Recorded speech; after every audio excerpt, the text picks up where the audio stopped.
आऊज़ु बिल्लाहि मिनश्शैतानिर्रजीम बिस्मिल्लाहिर्रहमानिर्रहीम। अस्सलामु अलैकुम या अली मदद। मोमिनीन व मोमिनात की खिदमत में आज एक बेइंतहा मुजरिब तरीन वजीफ़ा अमल माह रबीउस्सानी के चाँद को देख के किया जाने वाला मुजरिब तरीन वजीफ़ा अमल लेकर आए हैं। ये वजीफ़ा अमल जो मोमिन या मोमिना करेगा, खुदावंद मुताल उसके रिज़्क़ व रोज़ी में बेपनाह बरकत और वसअत अता कर देगा। उसकी माली परेशानियों और तंगदस्तियों को दूर कर देगा। उसकी ज़िंदगी से हर किस्म की रुकावटों और बंदिशों का ख़ात्मा हो जाएगा। रिज़्क़ उसके लिए आसमान से बारिश की बूंदों की मानंद बरसाया जाएगा।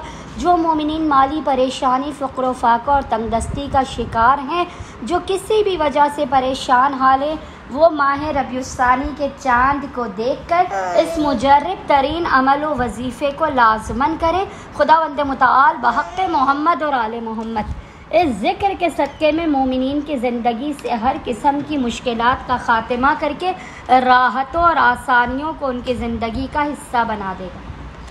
बस मोमिनीन ने करना यह कि जैसे ही आपको माह रबीउस्सानी के चाँद की इत्तला मिल जाए या आप अपनी आँखों से इस महीने के चाँद को देख लें, तो आपने ज़ेरे आसमान खड़े होकर 70 मरतबा 70 टाइम्स मोहम्मद और आले मोहम्मद पर अव्वल व आखिर 3 मरतबा 3 टाइम्स दुरूद भेजने के दरमियान में 70 मरतबा 70 टाइम्स आपने पढ़ना है, या अल्लाह या रज़्ज़ाक़ो, या अल्लाह या रज़्ज़ाक़ो। आपने 70 मरतबा 70 टाइम्स पढ़ के खुदावंद मुताल को मोहम्मद और आले मोहम्मद के हक़ का वास्ता देना है। इस ज़िक्र का वास्ता देकर अपनी हाजात को तलब करना है, रिज़्क़ हलाल और कसीर की और ज़िंदगी से मुश्किलात के ख़ात्मे की दुआ करनी है। इंशाअल्लाह ताला खुदावंद मुताल अपने वसी व अरीज़ ख़ज़ानों से मोमिनीन की खाली झोलियों को भर के उन्हें बामुराद कर देगा। अल्लाहुम्मा सल्ली अला मुहम्मद व आले मुहम्मद व अज्जिल फ़राजहुम अजमाइन।